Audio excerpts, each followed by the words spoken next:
Ever notice how the most dangerous people in a room are always the quietest ones? I mean, think about it for a sec. While everyone's out here flexing, talking loud, trying to prove something, the real power players, they're just watching, calculating, moving pieces on a board you didn't even know you were playing on.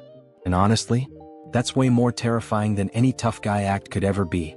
So picture this with me real quick. A restaurant in downtown Los Angeles. Not one of those trendy spots on Melrose where influencers are staging their lives for the gram. Nah, this place is different. Old school elegant. The kind of joint where the lighting is always just dim enough to keep secrets, where conversations happen in whispers, and where the waitstaff moves like ghosts, present but deliberately unseen. The tables are spaced far apart. Intentionally. Privacy isn't requested here, it's automatically granted. The air smells like expensive cologne, aged whiskey, and something else. Something you can't quite name but instinctively recognize. It's the scent of power. Real power.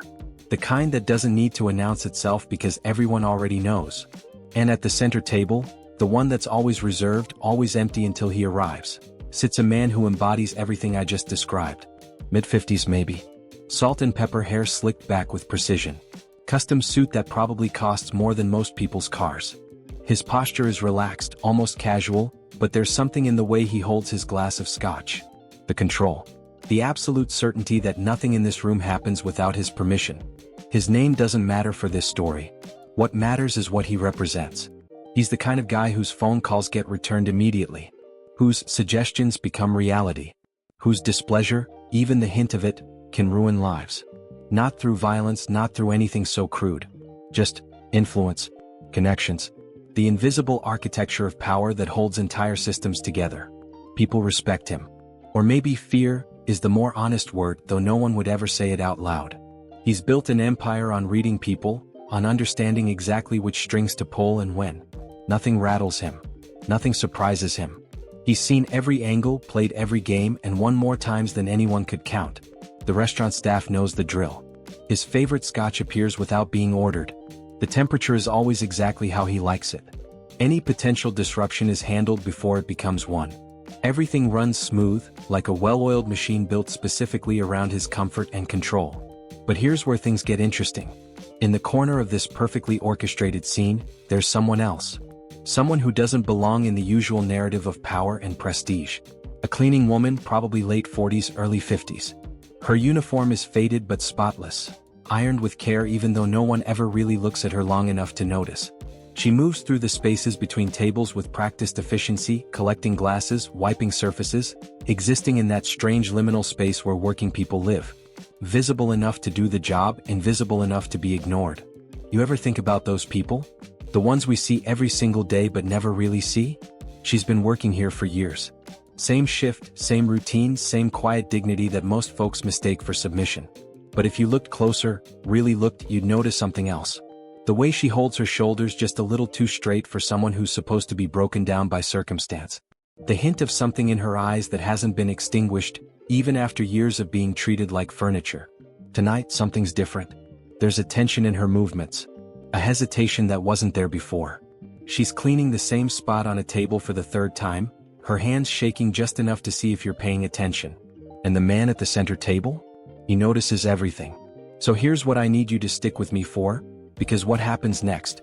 It's gonna flip everything you think you know about power, about strength, about what it really means to be in control. The restaurant hums with its usual undercurrent of quiet conversations and clinking crystal.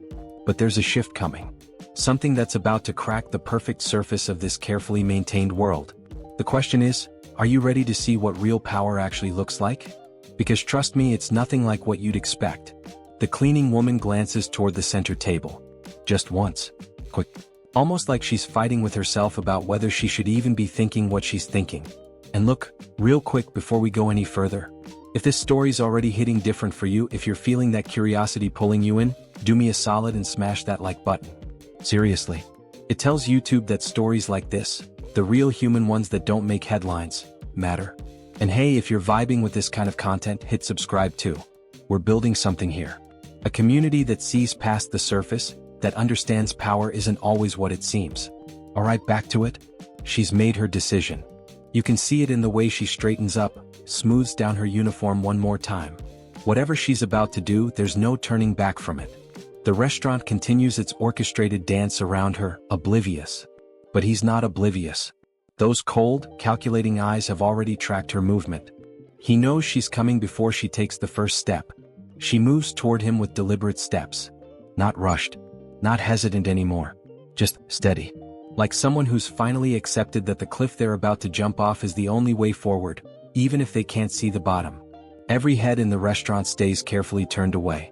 That's the unspoken rule in places like this. You don't watch. You don't acknowledge.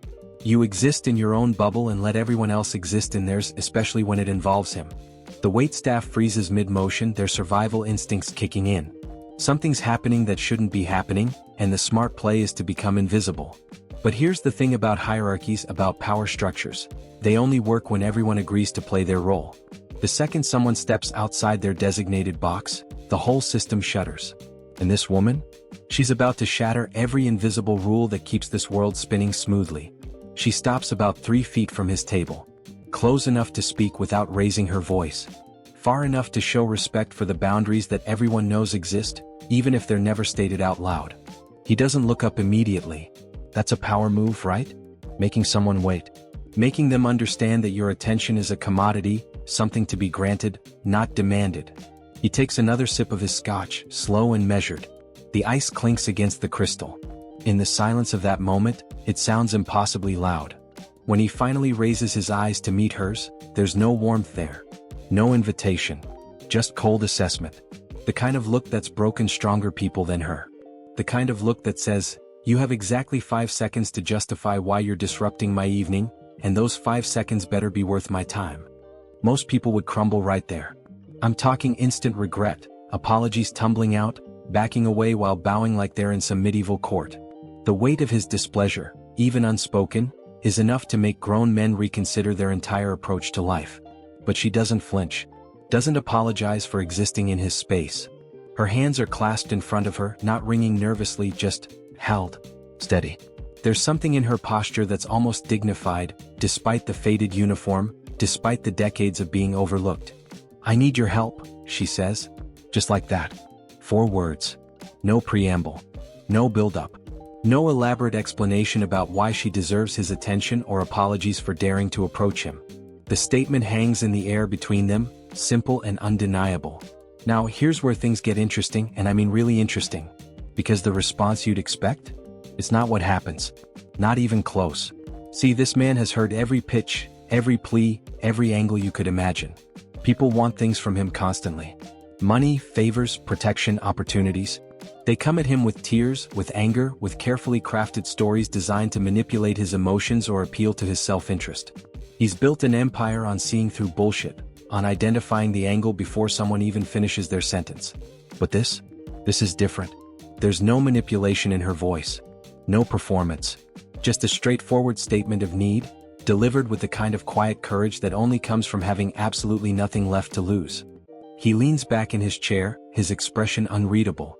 The restaurant has gone so quiet you could hear a pin drop on the carpet. Everyone's pretending not to watch while watching with every fiber of their being. This is the kind of moment that becomes legend, the kind of story people tell in whispers for years afterward. You need my help, he repeats, not as a question, but as if he's testing the weight of the words in his own mouth. His voice is low, controlled, with that particular edge that suggests violence isn't off the table but hasn't been decided on yet. She nods once. Still no tears. Still no trembling. And honestly, that absence of theatrics is what makes this moment so powerful. We're conditioned to expect vulnerability to look a certain way, right? Crying, shaking, dramatic displays of emotion. But real vulnerability, the kind that comes from a place of genuine desperation, it's often quieter than that. It's steady. It's resigned. It's someone who's already processed every worst-case scenario and decided to move forward anyway. My daughter is sick, she continues, her voice level. The hospital won't admit her without a deposit I don't have. I've tried everything. Every legal option, every loan, every favor I could call in. I have nothing left to offer you except my word that I will pay you back, somehow, even if it takes the rest of my life. The details land like stones in still water. Each one rippling outward, creating a picture that's devastatingly clear. This isn't about greed or ambition or trying to climb some social ladder. This is about survival. About a mother facing every parent's nightmare with the kind of helpless rage that comes from knowing you'd move mountains if you could, but all you can do is stand in front of someone who might be able to move them for you. He studies her for a long moment. The assessment in his eyes is clinical, almost detached. He's calculating. Running through possibilities, scenarios, angles. This is what he does. He sees the board, sees all the pieces, and decides which moves serve his interests. Now, I want to go deeper into what's actually happening beneath the surface here because this is where the psychology gets fascinating. Think about the power dynamic at play. On paper, this interaction is absurdly unbalanced. He has everything: money, influence, control. She has nothing except her request and her dignity. In any normal negotiation, she'd be at a complete disadvantage. But here's the twist. By having nothing, she's actually stripped away all the usual leverage points he'd use. She's not trying to manipulate him because she has no tools for manipulation. She's not playing status games because she has no status to protect. She's just honest. Devastatingly, completely honest. And for a man who's spent decades navigating a world of lies, half-truths, and carefully crafted performances, that honesty is almost disorienting. There's something else happening too, something in the air that's hard to name but impossible to ignore. It's the moment when power, real power, the kind that lives in your bones and shapes how you see the world, gets confronted with something it can't control or intimidate or buy off. Moral clarity. The kind of clear, unshakable position that comes from fighting for someone you love more than you fear the consequences. His fingers drum once on the table. A small gesture, but in this context, it's loaded with meaning. It's the first crack in his perfect composure, the first sign that this interaction isn't going exactly how he expected. "You work here," he says finally. Not a question. An observation. "I've seen you before." "How long?" "7 years," she answers. "7 years," he repeats as if tasting the number. "And in those 7 years you never asked me for anything." "No, sir." "Why now?" The question hangs there and it's not rhetorical. He genuinely wants to know. Because here's the thing about people who operate at his level, they're constantly testing, constantly trying to understand the truth beneath the surface. He needs to know if this is genuine desperation or some kind of long con, even though everything about her suggests it's the former. "Because now my daughter might die if I don't," she says simply. "And I decided that her life is worth more than my pride." That last phrase, worth more than my pride, it hits different, doesn't it? She's not pretending she isn't humiliated by having to ask. She's not trying to dress it up as anything other than what it is. She's acknowledging the cost of this moment, the toll it's taking on her dignity, and saying clearly that some things are worth that cost. The silence that follows is the kind you feel in your chest. Heavy. Expectant. The entire restaurant has become a held breath, waiting to see which way this moment breaks. His expression hasn't changed, but there's something shifting behind his eyes. Some calculation or consideration, or maybe, just maybe, a memory of a time when he was the one who needed help and had nowhere to turn. Drop a comment if you're feeling this. "I see you." Just those 3 words. Because sometimes that's all someone needs, to be seen, really seen, when they're standing in that impossible space between desperation and hope. But we're nowhere near done with this story, because what happens next is where the real transformation begins, not the kind you see on the surface, but the kind that happens in the invisible spaces between words, in the microscopic shifts of expression, in the way power starts to recognize something it thought it had forgotten. He doesn't answer immediately. Instead, he does something unexpected. He gestures to the chair across from him. Not with warmth, not with invitation exactly, but with a kind of consideration. Like he's decided she's earned the right to sit in his presence, even if just for a moment. She hesitates, because sitting at that table? That's crossing a line that can't be uncrossed. That's accepting a level of engagement that comes with its own set of unspoken rules and potential consequences. But she's already this far in. Already standing in the middle of the restaurant, her dignity laid bare, her desperation acknowledged. Sitting down doesn't change the equation at this point. She takes the seat, her movements careful, controlled. Even now, there's no collapse of composure. No relief that he's giving her this much attention. She's simply present, waiting for whatever comes next with the kind of quiet strength that suggests she's been carrying impossible weight for so long that a few more minutes won't break her. "Tell me about your daughter," he says. And see, this is where things start getting really complex from a psychological standpoint, because he doesn't need to know about her daughter to decide whether he'll help. A man in his position, he could just write a check, make a phone call, solve the problem with the same casual ease that most people order coffee. The fact that he's asking, that he's taking time to understand the full picture, It suggests something shifting in his internal calculus. She talks. Not for long, not with excessive detail, but enough to paint a picture. Her daughter is 16. Honor student. Dreams of becoming a teacher. Started getting headaches 3 months ago. They got worse. Then came the seizures. The diagnosis, a brain tumor, operable but urgent. The insurance that covers almost everything except the deductible that might as well be $1 million when you're living paycheck to paycheck, supporting not just a daughter but an elderly mother whose medications cost more than groceries. Every detail she shares is delivered with that same steady composure. No attempts to manipulate emotion, no dramatization. Just facts, laid out like pieces of evidence in a case where the verdict is life or death and someone else holds the gavel.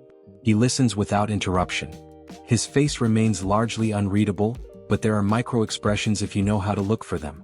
A slight tightening around his eyes when she mentions the seizures. A barely perceptible shift in his jaw when she talks about her daughter's dreams. These are the cracks in armor so thick that most people never see beneath it. Here's what's fascinating about this moment. The discomfort that's building isn't hers.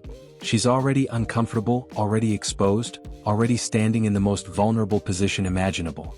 The discomfort belongs to him. Because dignity in the face of desperation is harder to dismiss than dramatics. Quiet strength is harder to ignore than hysteria. She's not giving him any easy outs, any justifications to say no based on her being unreasonable or manipulative or undeserving. She's just a mother, fighting for her child. With nothing but honesty and the slim hope that somewhere inside this man who built walls around his humanity, there's still something that remembers what it means to care. When she finishes, the silence stretches between them again. The restaurant has forgotten to breathe. Even the usual ambient sounds, the soft clink of silverware, the muted conversations, seem to have faded into nothing. There's only this table, these two people, and the weight of what's been said. You said you've tried everything, he states, not as a question but as someone confirming details. Everything legal. Yes, sir. But you came to me. There's something in how he says it. Not accusation exactly, but acknowledgement of what that means. Everyone knows what he is. Everyone knows that his help comes with strings, even if those strings aren't always visible immediately. By coming to him, she's accepting entry into a world that doesn't operate by normal rules.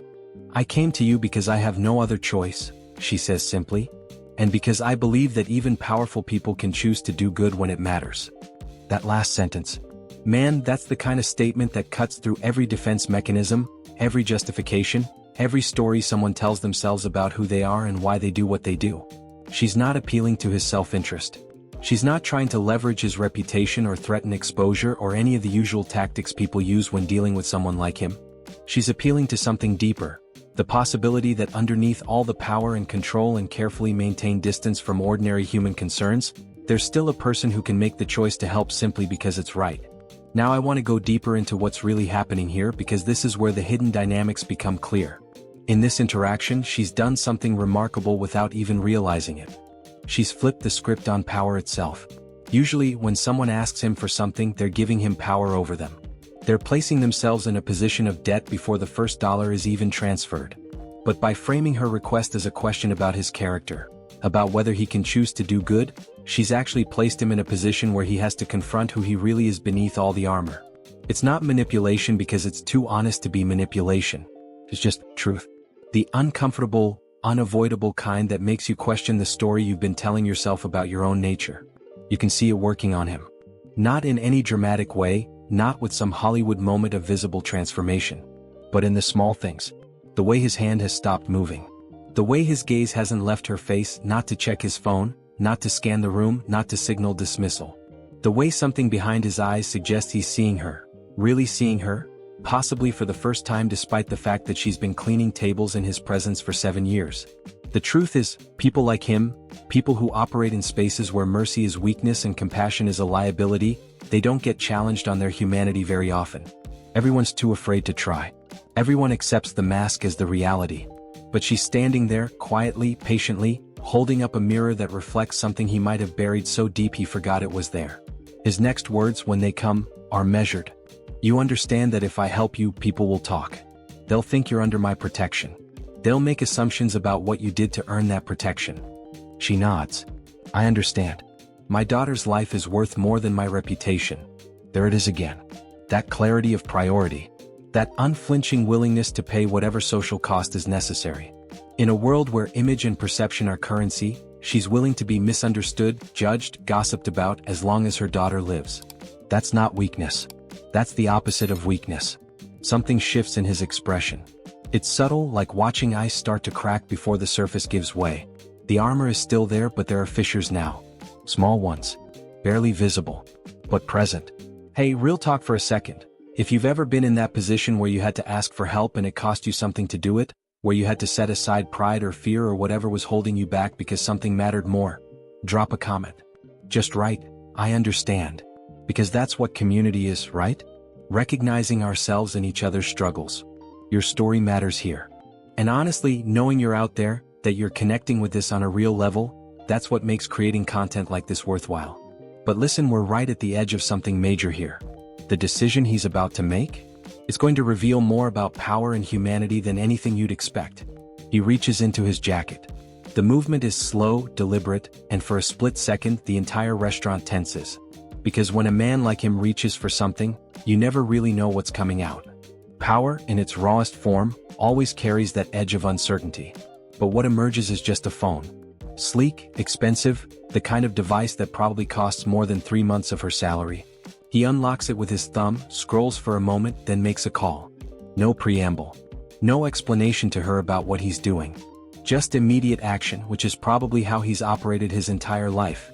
Decisions made, executed, consequences dealt with later. "Michael," he says into the phone, his voice carrying that same controlled authority. "I need you to handle something. Tonight." Pause. "There's a girl, 16, needs surgery. Brain tumor. I'm sending you the details. I want her admitted to Cedars within the hour. Full VIP treatment. Best neurosurgeon available. I don't care what it costs or who you have to wake up." He listens to whatever response comes through, his expression unchanged. "No, this isn't negotiable. Make it happen." He ends the call without a goodbye because men like him don't do pleasantries when they're giving orders. The cleaning woman sits frozen, her hands clasped so tightly in her lap that her knuckles have gone white. This is the moment where relief should flood through her, where tears should come, where the dam should break after months of carrying impossible weight. But she doesn't break. Not yet. Maybe she can't quite believe it's real. Maybe after so many closed doors, so many no's, so many dead ends, the concept of yes has become foreign, suspicious, too good to trust. He turns his attention back to her, and now there's something different in his gaze. Not warmth exactly, but a kind of recognition. Like he's seeing past the uniform, past the hierarchical distance, past all the social barriers that usually keep people like them in completely separate worlds. "What's your name?" he asks. It's such a simple question, but the weight of it is enormous. 7 years she's worked here. 7 years of being invisible, of being part of the background, of being a function rather than a person. And he's asking her name like it just occurred to him that she has one. Like it matters. "Maria," she says quietly. "Maria Santos." "Maria," he repeats, testing it. "Your daughter, what's her name?" "Elena." He nods slowly, filing away these details that suddenly matter in ways that numbers on a balance sheet never could. There's a long moment where he just looks at her, and something unspoken passes between them. Not romance, nothing like that. This is something deeper and more complicated. It's the moment when two people from completely different worlds acknowledge each other's full humanity, and in doing so, both are irrevocably changed. But here's where things get really interesting, because what happens next reveals layers of this man's psychology that even he might not fully understand. Instead of dismissing her now that the problem is solved, instead of returning to his scotch and his carefully controlled evening, he does something unexpected. "I had a daughter once," he says. The words drop into the space between them like stones into deep water. Heavy. Significant. The kind of confession that costs something to make. Around them, the restaurant continues its carefully maintained illusion of privacy, but you can feel the shift in the atmosphere. The man who never reveals weakness, who never shows vulnerability, who has built an empire on being unknowable, he's just cracked open a door to a room no one knew existed. Maria doesn't respond immediately. She's smart enough to recognize that some confessions need silence, need space to breathe before words can safely follow. She just waits, her presence gentle now, no longer asking for anything because there's nothing left to ask for. She would have been 23 this year, he continues, his voice still controlled but with something raw underneath it. Something that sounds almost like pain, though he'd probably deny it if confronted. "Car accident. Drunk driver ran a red light. She was on her way home from college for winter break. The revelation sits there, heavy and undeniable. Suddenly so much makes sense. The walls he's built, the distance he maintains, the way he's armored himself against feeling too much. Loss does that to people. Especially the kind of loss that comes without warning, without preparation, without any chance to say the things that matter. "I'm sorry," Maria says, and the sincerity in her voice is absolute. Not performative sympathy, not the automatic response people give when they don't know what else to say. Genuine sorrow for his pain, even knowing who he is, what he represents, what he's probably done to maintain his position in this world. He waves off the sympathy with a gesture, uncomfortable with it the way powerful people often are when confronted with genuine human connection. "It was a long time ago. I only mention it because I understand what it means to love someone more than your own life. To know you'd trade places with them in a heartbeat if the universe offered that deal." And there it is, the hidden wound that's been driving him, shaping his decisions, informing his worldview in ways he probably doesn't even fully recognize. When you lose someone you love, especially a child, it rewires something fundamental about how you see the world. Some people become bitter, closed off, determined never to feel that vulnerable again. Others develop a fierce protectiveness, a need to prevent that particular brand of suffering wherever they can. He's been the first kind for years. Built walls so high that nothing could hurt him again. Maintained distance from everyone and everything that might crack through his armor. But sitting across from Maria, looking at a mother fighting for her daughter with the same desperate love he once had and lost, something's shifting. The walls are still there, but they're not as solid as they were 20 minutes ago. "After she died," he continues, his words careful, measured, "I told myself I'd never let anything matter that much again. It's easier that way. Safer. You can't lose what you don't have. You can't grieve what you never let yourself love." It's the kind of brutal honesty that people rarely share, especially people in his position. Vulnerability is currency, and he's just handed her something valuable without asking for anything in return. That alone is remarkable. This man who deals in leverage, in advantage, in carefully balanced exchanges of power, giving something away for free. Maria nods slowly, understanding in a way that only another parent could. But that's not really living, is it? It's just existing. Going through the motions. My daughter, Elena, she tells me all the time that I work too hard, that I worry too much. But I can't help it. She's my heart walking around outside my body. And if loving her that much means I'm vulnerable, means I can be hurt, then so be it. That's the price of loving someone completely. Her words hang in the air, simple and profound. It's the eternal tension, safety versus connection, armor versus openness, control versus love. You can't have both. Not really.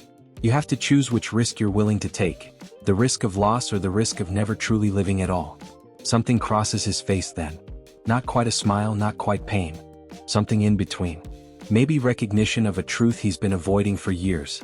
Maybe regret for all the moments he's missed while keeping himself locked away. Maybe just exhaustion from carrying that armor for so long without ever setting it down. He finishes his scotch in one long swallow, a gesture that suggests he needs the burn of it to ground himself, to keep from saying more than he intended. When he sets the glass down, his composure has returned, but it's different now. Less impenetrable. More human.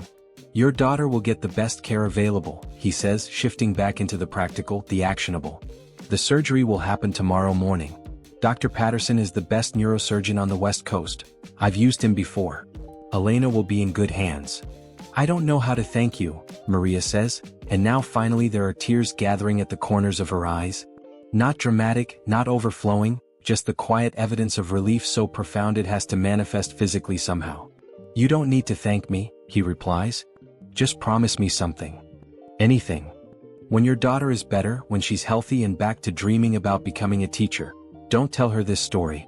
Don't tell her about coming here, about asking me for help. Let her think the hospital made a mistake with the billing, or insurance came through, or whatever explanation lets her keep believing the world is fair and good and that her mother didn't have to humiliate herself to save her life. It's a strange request, but Maria understands the reasoning behind it. He's trying to protect Elena from the harsh realities of how the world actually works, from understanding that sometimes survival depends on the mercy of dangerous men, from losing innocence that should be preserved as long as possible. But there's something else in the request too. He's protecting himself, maintaining distance, making sure this moment of humanity doesn't become a story that gets told, that defines him, that suggests he's anything other than what he's carefully constructed himself to be. If you're starting to understand what real power actually looks like, the kind that doesn't need to announce itself, the kind that chooses mercy when it could just as easily choose indifference. Right, I see it now in the comments. Because this next part? It's where everything comes together in ways you won't expect. The revelation isn't over yet. Not by a long shot. Because what happens when this interaction ends, when they both walk away from this table? That's where the real transformation shows itself. Maria stands slowly as if her legs aren't quite sure they'll support her yet. The weight she's been carrying hasn't disappeared, it's just transformed into something else. Relief mixed with disbelief mixed with the surreal awareness that her life just changed in the span of a 15-minute conversation. She smooths her uniform one more time, a gesture so habitual it's almost unconscious. A small attempt to restore some sense of normalcy to a moment that's anything but normal. I should get back to work, she says, because even now, even after everything, she understands the boundaries. She knows that this conversation, this moment of connection, exists in a bubble that can't extend too far into the real world without consequences neither of them can fully predict. But he stops her with a raised hand. Not commanding, just requesting her attention for one more moment. Maria, he says, and the way he uses her name now is different from how he said it before. There's familiarity in it. Recognition. You don't work here anymore. Her face goes pale. For a second, you can see panic flash across her features. The immediate assumption that helping her daughter came with the cost of her job, that mercy from a man like him always has a price, that nothing is ever truly free in this world. He sees the fear and shakes his head slightly. I'm not firing you. I'm saying you don't need to clean tables anymore. I have other positions. Administrative work. Better pay. Regular hours. Benefits that will actually cover your family's medical needs from now on. You start Monday if you want it. The offer hangs there, and it's complicated in ways that are hard to articulate. On one hand, it's generous, life-changing really. On the other hand, it alters the dynamic of what just happened. Was his help genuinely altruistic, or was this always going to come with strings, even if those strings look like opportunities? But here's the thing about moral complexity, it's rarely black and white. People can do good things for mixed reasons. They can be genuinely moved to help while also maintaining their own self-interest. They can crack open their armor just enough to let humanity through while still keeping most of their defenses intact.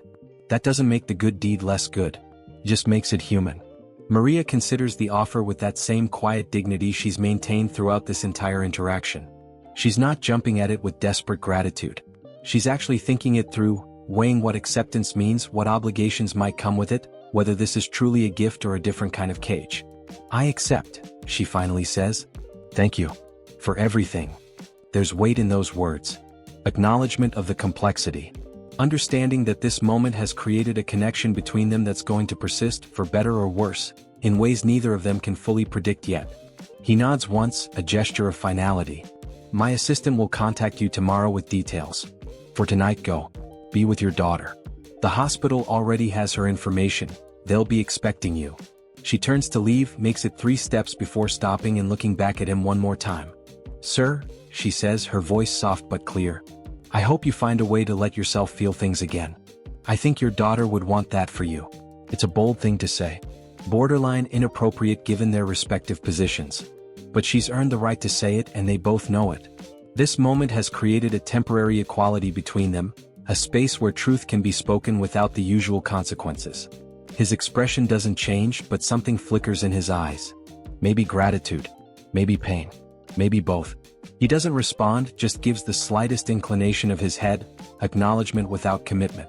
Maria leaves, then really leaves, walking back through the restaurant that's still pretending not to have witnessed everything that just happened. The other staff members watch her with a mixture of awe, confusion, and probably some fear about what this means for the established order of things. She's just broken through a barrier that everyone assumed was unbreakable, and the ripples of that are going to spread in ways no one can quite predict yet.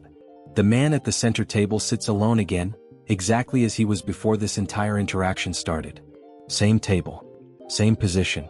Same expensive scotch being poured by a waiter who approaches with careful deference. On the surface, nothing has changed.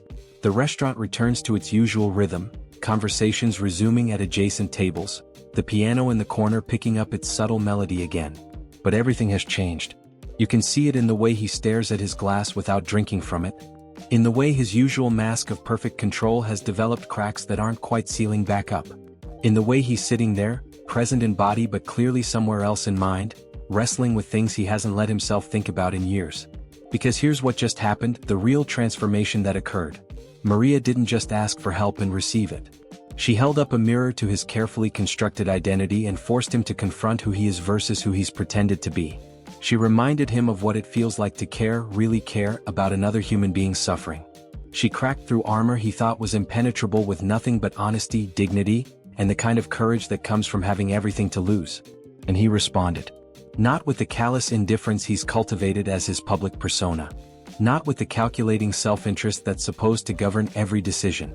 He responded with humanity, with memory, with grief he thought he'd buried so deep it couldn't resurface. He let himself feel something, and for a man who spent years carefully not feeling anything, that's seismic. Now I want to dive deeper into what this means, because this is where the real insight lives. We talk a lot about power in our society, who has it, how it's used, what it means. We tend to think of power as this monolithic thing, this ability to control outcomes and bend reality to your will. And that's part of it, sure. But real power, the kind that actually changes things, it's more subtle than that. Real power is the ability to choose mercy when you could just as easily choose indifference.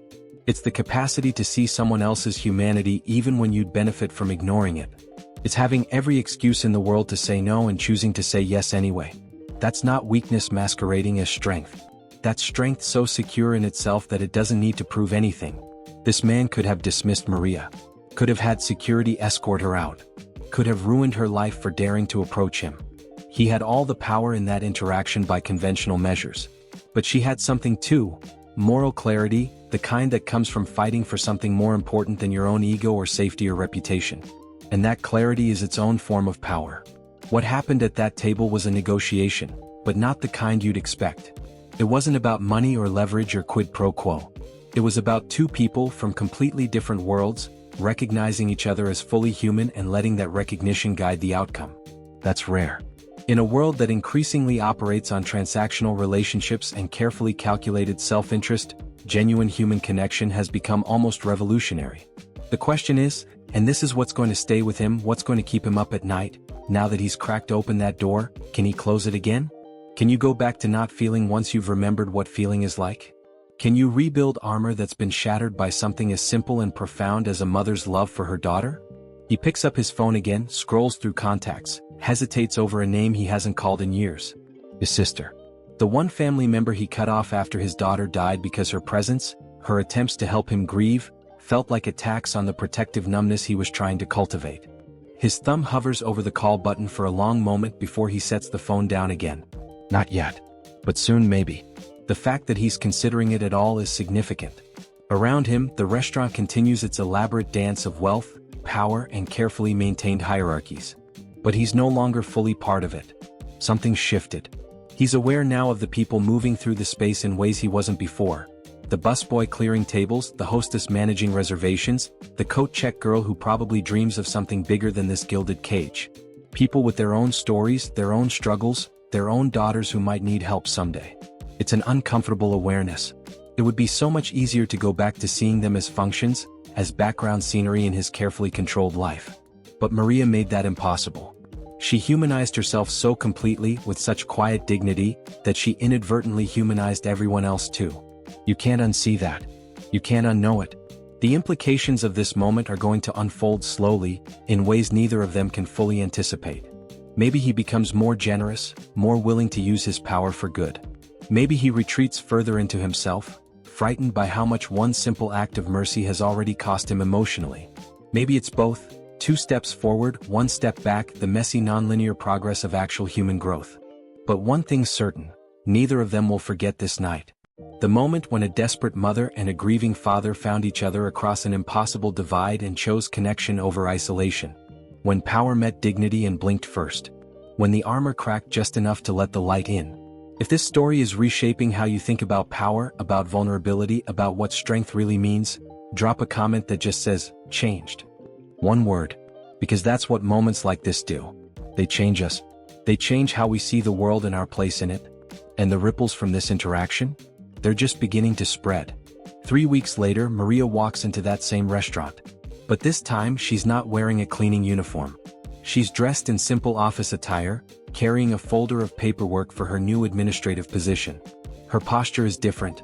Not because she's changed fundamentally, but because the weight she was carrying has lifted enough for her to stand a little straighter, breathe a little easier. Elena's surgery was successful. The tumor was removed cleanly, no complications. She's home now, recovering, already talking about getting back to school, about her dreams of teaching, about the future that almost wasn't. Maria kept her promise. She never told Elena the real story of that night. As far as her daughter knows, the hospital made an error with the billing, everything got sorted out, and sometimes the world just works in mysterious ways. But Maria knows the truth. She carries it with her, not as a burden exactly, but as evidence of something she's still trying to fully understand. That powerful people can choose kindness. That dignity has its own form of strength. That sometimes, when you have nothing left to lose, honesty becomes your greatest weapon. She sees him as she walks through the dining room toward the administrative offices in the back. He's at his usual table, conducting business with two men in expensive suits. The conversation looks intense, serious, the kind of negotiation where millions of dollars probably hang in the balance. She doesn't interrupt, just gives a small nod of acknowledgement as she passes. He sees her. Their eyes meet for just a second, less than a heartbeat, but it's enough. There's recognition there. Understanding. A shared secret that neither of them will ever speak about, but that's fundamentally changed both of their lives. He doesn't smile. That would be too much, too obvious. But there's the slightest softening around his eyes, a micro-expression that suggests maybe, just maybe, the armor is a little less thick than it used to be. That the door Maria opened hasn't completely closed again. She continues to the back offices, to her new desk, to a future that looked impossible just a few weeks ago. And he returns to his negotiation, to his world of power and control and carefully calculated risks. On the surface, everything is exactly as it should be. The hierarchy is maintained. The order is preserved. But underneath, something has permanently shifted. A connection was made. Humanity was acknowledged. And once you see people, really see them, you can't unsee them. You can't go back to the comfortable numbness of treating everyone as either useful or irrelevant. That night changed both of them in ways they're still discovering. Maria learned that asking for help isn't weakness, that vulnerability can be a form of courage, that sometimes the people you least expect will show up for you when it matters most. And him? He learned that the walls he built to protect himself from pain were also walls that kept him from living. That grief doesn't heal through avoidance, it heals through acceptance. That his daughter would want him to be human, not a fortress. The transformation isn't complete. It's not some Hollywood ending where everything is suddenly perfect and resolved. Real change doesn't work that way. It's messy. It's non-linear. It's 2 steps forward and 1 step back, and sometimes sideways and occasionally in circles. But it's happening. For both of them. And maybe that's the real message here. Power isn't about dominance or control or the ability to make people do what you want. Real power is choosing to be human when you could just as easily choose to be untouchable. It's recognizing that vulnerability and strength aren't opposites. They're dance partners. It's understanding that the most powerful thing you can do is acknowledge someone else's humanity, even when it costs you something to do it. We live in a world that constantly tells us to build walls, to protect ourselves, to never show weakness, to treat every interaction as a transaction. And yeah, sometimes that's necessary. Sometimes you do need boundaries and protection and healthy distance. But if that's all you have, if you never let anyone in, if you never risk feeling something real because you're terrified of loss, then what are you actually protecting? An empty fortress? A life that's safe but not actually lived? The choice Maria made, to ask for help despite the cost to her pride, to stand in front of power and speak truth, that took more courage than most of us will ever have to summon. And the choice he made, to respond with humanity instead of indifference, to let himself feel something he'd been avoiding for years, that took its own kind of bravery. Both of them risked something. Both of them gained something. And in that exchange, in that moment of genuine human connection across an impossible divide, something changed. Not just for them but for everyone who witnessed it, everyone who felt the shift in the air, everyone who now has to reconsider what power actually looks like.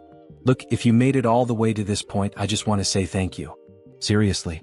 Stories like this, they're not the algorithm's favorite.